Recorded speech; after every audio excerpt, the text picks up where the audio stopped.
Welcome to Simplified UPSC by PPP, where we listen, learn, and grow together.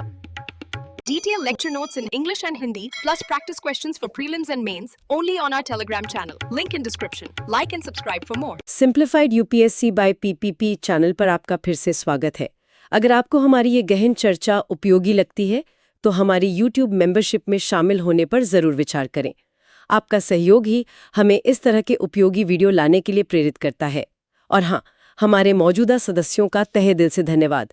आपका योगदान ही इस व्यापक coverage को संभव बनाता है। तो चलिए आज की चर्चा शुरू करते हैं।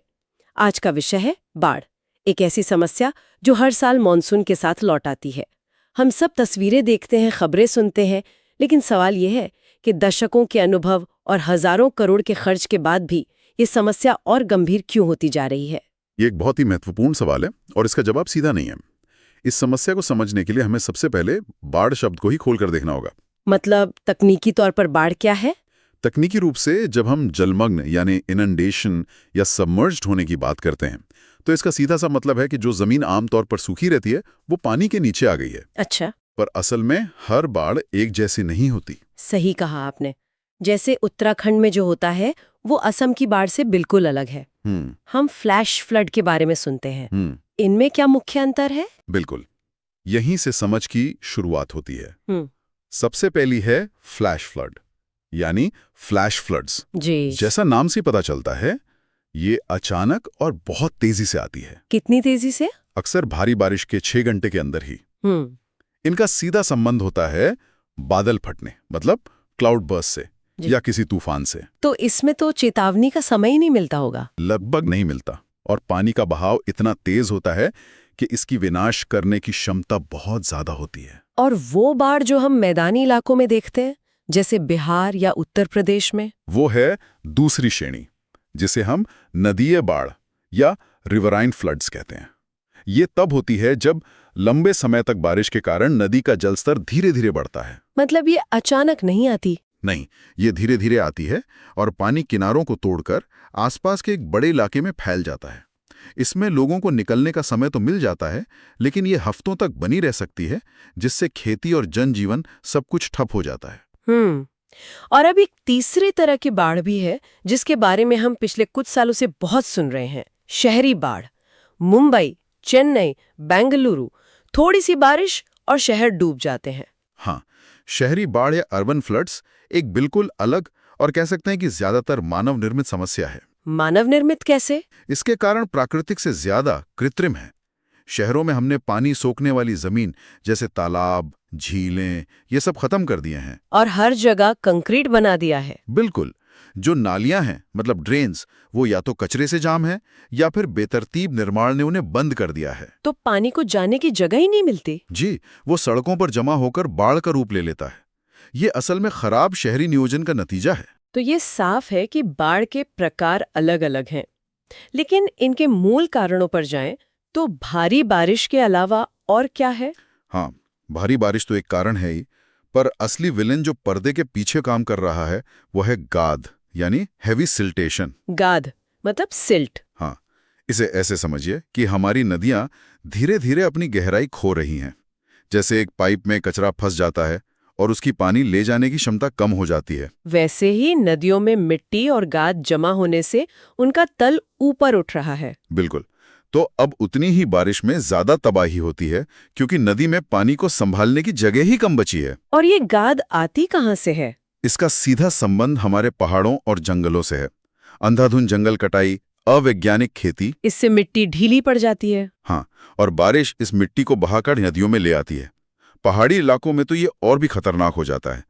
वहां भूस्खलन यानी लैंडस्लाइड से कई बार नदी का रास्ता ही रुक जाता है, एक अस्थायी झील बन जाती है। और जब वो टूटती है तो नीचे के इलाकों में प्रलय आ जाता है। बिल्कुल। और तटीय क्षेत्रों में तूफानी लहरें मतलब स्टॉर्म सर्जेस बाढ़ का मुख्य कारण बनती हैं। चक्रवात के समय? जी, चक्रवात समुद्र के पानी को एक विशाल दीवार की तरह जमीन की ओर धकेलता है, और ये खारा पानी जब खेतों में घुसता है तो मिट्टी में खारापन यानी सैलिनिटी बढ़ाकर जमीन को लंबे समय के लिए बंजर बना देता है। इस तबाही का पैमाना कितना बड़ा है? भारत का कितना हिस्सा असर में बाढ़ के खतरे में है? आंकड़े चौंकाने वाले हैं। भारत का लगभग 12% भूभाग यानी करीब 40 मिलियन हेक्टेयर क्षेत्र बाढ़ प्रवण है। 12%? ये तो बहुत ज्यादा है। और इसकी वजह हमारे मॉनसून के पैटर्न में छुपी है। हमारे देश की लगभग 85% वर्षा जून से सितंबर के बीच होती है। सिर्फ 4 महीनों में? हाँ, इतना सारा पानी जब एक साथ आता है तो हमारी नदियां उसे संभाल नहीं पाती। तो क्या हम भारत के कुछ ऐसे खास हिस्सों या नदी घाटियों की पहचान कर सकते हैं जो सबसे ज्यादा संवेदनशील हैं? ये प्रीलिम्स के लिहाज से काफी महत्वपूर्ण हो सकता है। हाँ बिल्कुल, हम भारत को कुछ प्रमुख नदी बेसिन में बांट कर देख सकते हैं। सबसे पहले तो उत्तर भारत का विशाल गंगा बेसिन, मतलब गंगा बेसिन, जहां उत्तर प्रदेश और बिहार जैसे राज्य हर साल भारी बाढ़ झेलते हैं। जी। फिर चलिए पूर्वोत्तर में, जहां ब्रह्मपुत्र बेसिन यानी ब्रह्मपुत्र बेसिन है। ये तो बाढ़ के लिए कुख्यात है। ब्रह्मपुत्र तो खुद ही एक बहुत विशाल नदी है। और ये अकेली नहीं है, इसकी सहायक नदियां जैसे बराक, तिस्ता, तोरसा, सुबनसिरी, संकोश, दिहांग और लोहित, ये सब हिमालय से तेजी से उतरती हैं और अपने साथ भारी मात्रा में मलबा और गाद लेकर आती होंगी। बिल्कुल। जब ये सब ब्रह्मपुत्र में मिलती हैं तो वो नदी के तल को और ऊपर उठा देती हैं, जिससे असम में बाढ़ की स्थिति और भी भयावह हो जाती है। और उत्तर पश्चिम और प्रायद्वीपीय भारत में क्या स्थिति है? उत्तर पश्चिमी नदी बेसिन यानी नॉर्थ वेस्टर्न रिवर बेसिन में झेलम, चिनाब, रावी, सतलुज, ब्यास और घाघरा जैसी नदियां हैं। वहीं दक्षिण की ओर प्रायद्वीपीय नदी बेसिन पेनिनसुलर रिवर बेसिन में ताप्ती, नर्मदा, महानदी, बैतरनी, गोदावरी, कृष्णा, पेन्नार और कावेरी हैं। तो मतलब लगभग पूरा देश ही किसी न किसी रूप में प्रभावित है। हाँ, लेकिन असम, उत्तर प्रदेश, बिहार और उड़ीसा कुछ ऐसे राज्य हैं जो सबसे गंभीर रूप से प्रभावित होते हैं। ये तो हुई समस्या की भयावहता की बात। अब आते हैं समाधान पर।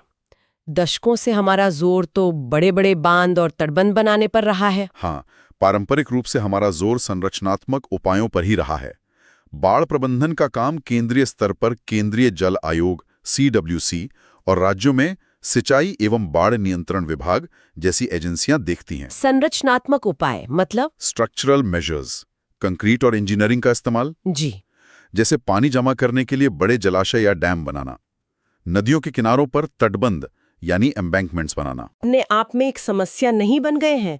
हमने देखा है कि जब कोई तटबंध टूटता है यानी एम्बैंकमेंट ब्रीच होता है तो तबाही और भी भयानक होती है। आपने बिल्कुल सही नब्ज पकड़ी है।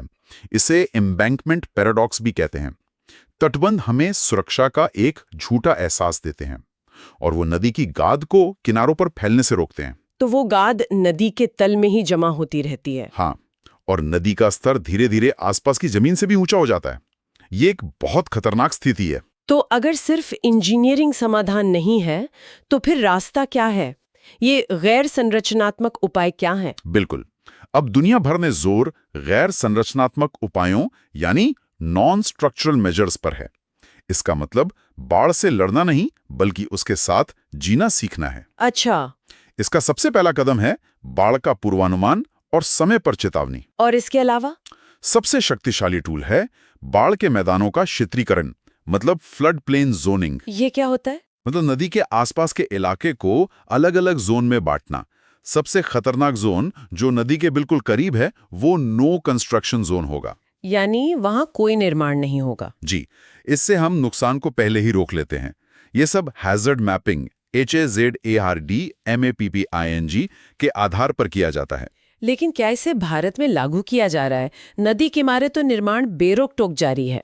यही हमारी सबसे बड़ी चुनौती है। इसके लिए भूमि उपयोग नियंत्रण, लैंड यूज कंट्रोल और राजनीतिक इच्छा शक्ति की जरूरत है।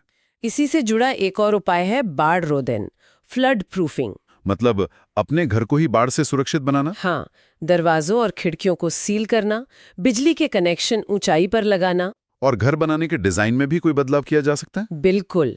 पारंपरिक रूप से असम जैसे राज्यों में लोग अपने घर बांस के ऊंचे चबूतरों पर बनाते थे, जिन्हें स्टिल्ट्स कहते हैं। स्टिल्ट्स, हाँ।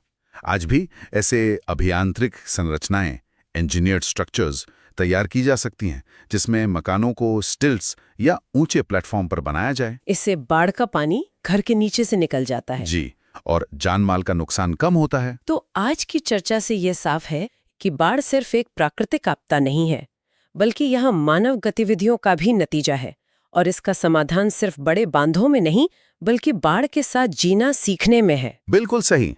हमें संरचनात्मक और गैर संरचनात्मक उपायों का एक संतुलित मिश्रण अपनाना होगा। हमें नदियों को दुश्मन की तरह नहीं बल्कि एक जीवित इकाई के रूप में देखना होगा। और ये स्वीकार करना होगा कि नदियों का फैलना उनका स्वभाव है। जी, हमें बस ये सुनिश्चित करना है कि जब वो फैलें तो हम उनके रास्ते में ना आएं। ये सोच का एक बुनियादी बदलाव है ना? नदी पर नियंत्रण से नदी के साथ सह अस्तित्व की ओर। और अंत में श्रोताओं के लिए एक विचारणीय प्रश्न छोड़ जाते हैं।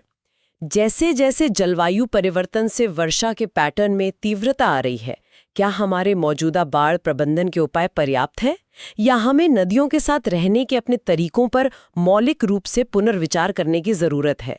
सिंप्लीफाइड यूपीएससी बाय पीपीपी के सभी सदस्यों का एक बार फिर धन्यवाद। आपकी सहायता के बिना ये संभव नहीं होता। Thanks for watching. Follow us on Telegram and Instagram. Don't forget to like, share, and subscribe.